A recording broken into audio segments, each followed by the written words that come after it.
BNPT sebagai Badan Nasional Penanggulangan Terorisme Republik Indonesia adalah badan atau institusi non kementerian di bawah pemerintah atau di bawah presiden yang bertugas merumuskan kebijakan, kemudian mengimplementasikan dan mengkoordinasikan terhadap stakeholder terkait di bidang penanggulangan terorisme ini. Nah, otomatis kalau di bidang penanggulangan terorisme, pondasi yang dipakai atau landasan yang dipakai oleh BNPT adalah Undang-Undang Nomor 5 Tahun 2018 tentang pemberantasan tindak pidana terorisme, kemudian PP Nomor 77 Tahun 2019, kemudian juga ada Perpres Nomor 7 Tahun 2001 tentang Rencana Aksi Nasional Pencegahan dan Penanggulangan Ekstremisme atau Radikalisme berbasis kekerasan pada terorisme. Nah, apa relevansinya dengan Al Zaitun ataupun Panji Gumilang ya, yang diduga berafiliasi dengan NII?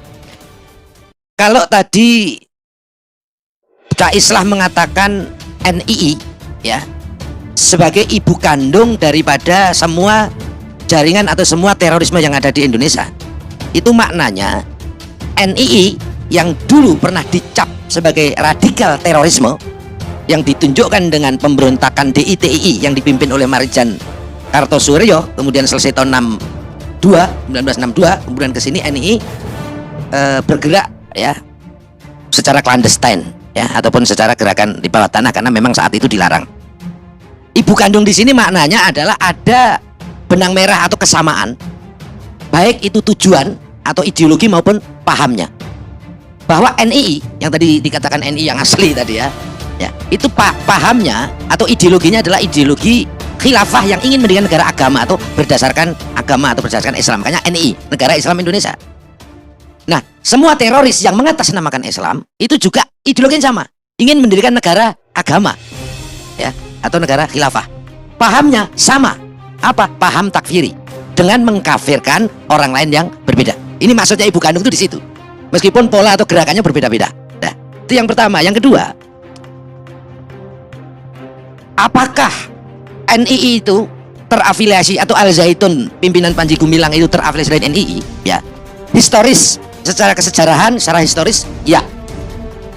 Tetapi pasca reformasi dengan dicabutnya Undang-Undang Anti Subversif Nomor 11 PNPS tahun 1963, praktis tidak ada instrumen di Republik ini yang bisa menjerat aspek ideologi yang bertentangan dengan ideologi negara Pancasila, kecuali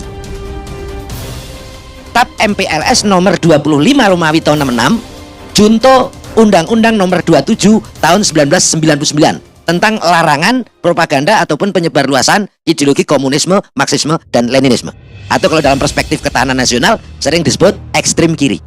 Sementara yang ekstrim kanan yang mengatasnamakan agama ataupun ekstrim lainnya ya, misalnya liberalisme, kapitalisme, ini tidak ada larangannya. Maka ketika banyak pertanyaan di masyarakat, kalau FPI, HTI kok cepat sekali dibubarkan atau dicabut izin operasionalnya atau tidak diperpanjang izinnya, kenapa NII kok tidak? Itu karena FPI, HTI itu resmi terdaftar di Kemenkumham maupun Kementerian Dalam Negeri sebagai ormas. Begitu ideologinya ya, ideologinya ternyata adalah ideologi bertentangan dengan negara atau ideologi negara, maka tidak dilarang ideologinya, tetapi dilarang karena melanggar aturan di dalam Undang-Undang Ormas nomor 17 tahun 2013 ataupun nomor Undang-Undang nomor 16 tahun 2017. Jadi yang dibubarkan atau dilarang adalah ormas atau organisasinya, bukan ideologinya. Sementara NII ini tidak pernah terdaftar di dalam undang-undang ataupun dia sebagai gerakan clandestine, gerakan rahasia. Nah, yang ketiga, apakah Al Zaitun atau Mahat Al Zaitun pimpinan Abdus Salam Panji Gumilang ini terafiliasi atau berafiliasi dengan NII? Tentu itu masih dalam pendalaman kami, dalam kajian kami, dalam analisa kami, dengan kami mengumpulkan berbagai informasi. Kenapa? Karena seperti yang dikatakan beberapa narasumber tadi, kita ini sepakat sebagai negara demokrasi. Negara demokrasi salah satu pilar utamanya ya adalah supremasi hukum kan gitu. Nah, kalau supremasi hukum, maka segala sesuatu, kebijakan dan lain sebagainya harus benar-benar mendasari kepada fakta dan bukti-bukti hukum, bukan persepsi. Karena pentingnya instrumen hukum untuk mewujudkan tercapainya adanya keadilan, kepastian, dan kemanfaatan. Sementara NII ini ya, belum bisa dijerat dengan Undang-Undang nomor 5 tahun 2018. NII radikal ya, dalam makna bahwa dia ingin mendirikan negara agama atau ideologi atau paham yang menginginkan perubahan tatanan sosial politik yang sudah mapan, ya sebagai radikalisme.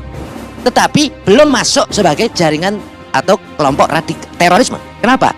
Karena belum bisa dijerat dengan Undang-Undang Pemberantasan Tindak Pidana Terorisme. Harus menunggu penetapan dari pengadilan supaya NII masuk dalam list DTTOT, Daftar Terduga Terorisme dan Organisasi Terorisme. Selama itu belum masuk, tidak bisa dijerat dengan Undang-Undang Terorisme. Bisanya dengan Undang-Undang Pidana Umum ataupun pidana khusus sesuai bukti-bukti yang ada. Makanya sekarang ditangani oleh Bareskrim. Nah, ini kan mirip seperti, mohon maaf dengan segala hormat, separatis KKB secara deklaratoir atau secara de facto itu sudah dideklarasikan oleh Pak Menko Polhukam ya sebagai terorisme. Kenapa? Karena sudah memenuhi unsur di dalam pasal 1 ayat 2 Undang-Undang Terorisme. Di situ didefinisikan bahwa terorisme adalah tindakan atau perbuatan yang menggunakan kekerasan atau ancaman kekerasan yang menimbulkan suasana teror dan rasa takut secara meluas di masyarakat, menimbulkan korban jiwa, menimbulkan kerusakan dan atau kehancuran terhadap fasilitas publik, fasilitas internasional, fasilitas lingkungan hidup, objek-objek vital dengan motifnya 3, ideologi, politik, ataupun gangguan keamanan. Nah, separatis ini sudah masuk unsur ini. Ideologi pasti dia anti ideologi Pancasila. Politik pasti, karena mereka ingin memisahkan diri dari Negara Kesatuan Republik Indonesia yang konstitusional dan diakui oleh UN atau PBB. Gangguan keamanan, apalagi mereka juga menculik, membunuh, merusak, ya, menghancurkan dan lain sebagainya. Tetapi secara de jure belum, karena belum dimasukkan dalam list DTTOT berdasarkan ketetapan pengadilan, sehingga belum bisa diterapkan Undang-Undang Pemberantasan Tindak Pidana Terorisme. Nah, itu catatan dari BNPT. Terus apakah BNPT tinggal diam? Tidak. Karena sesuai amanah undang-undang, BNPT diamanahi untuk melakukan penanggulangan terorisme secara holistik, dari hulu radikalismenya dan sampai hilir terorismenya.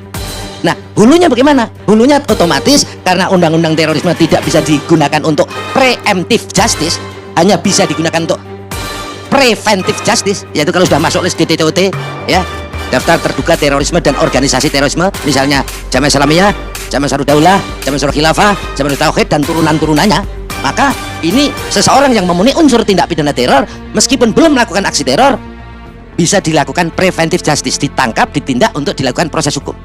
Tetapi ini belum bisa digunakan untuk preemptive justice. Orang yang terpapar paham radikal, ya, kalau kata Bung Rocky ini, saya sering mengatakan radikalisme ekstremisme ini ibarat virus ideologi yang dikapitalisasi untuk politik kepentingan. Ini kadang-kadang seperti itu. Dan orang siapapun mereka, kalau terpapar virus ini, kata Bang Rocky, bisa dungu mendadak. Nggak bisa. Iya, karena kadang-kadang nggak bisa berpikir secara substansial. Gitu. Nggak. Nah, jadi kami untuk radikalismenya, kami otomatis melakukan soft approach, pendekatan, yaitu pendekatan pembinaan, penggalangan, dan tentu kami melibatkan stakeholder terkait. Dalam konteks Al Zaitun, ya, kami ikut membantu untuk pengawasan dan monitoring. Kami juga ikut membantu dalam mitigasi terhadap santri dan sebagainya. Makanya oleh Kementerian Agama tidak dicabut izinnya karena menyangkut proses pendidikan dan lain sebagainya. Tetapi tadi dikatakan oleh Gus Islah harus dipisahkan. Ini NII, ini Masjid Al Zaitun, dan ini person daripada Panji Gumilang. Ya, maka proses hukum yang dikedepankan yaitu ditangani oleh Bareskrim Mabes Polri. Sementara apakah ini keterkaitan dengan NI atau enggak, itu masih dalam kajian kami, karena sekali lagi kami tidak bisa bertindak tanpa ada bukti fakta juridis, bukti fakta hukum, tidak sekedar persepsi. Namun kami tentu mengkoordinasikan bahwa ini penanganan ini harus tuntas, harus holistik supaya tidak apa tadi Bang Rocky menjadi isu-isu terus yang dikapitalisasi kan gitu ya. Saya kira dari saya begitu. Terima kasih.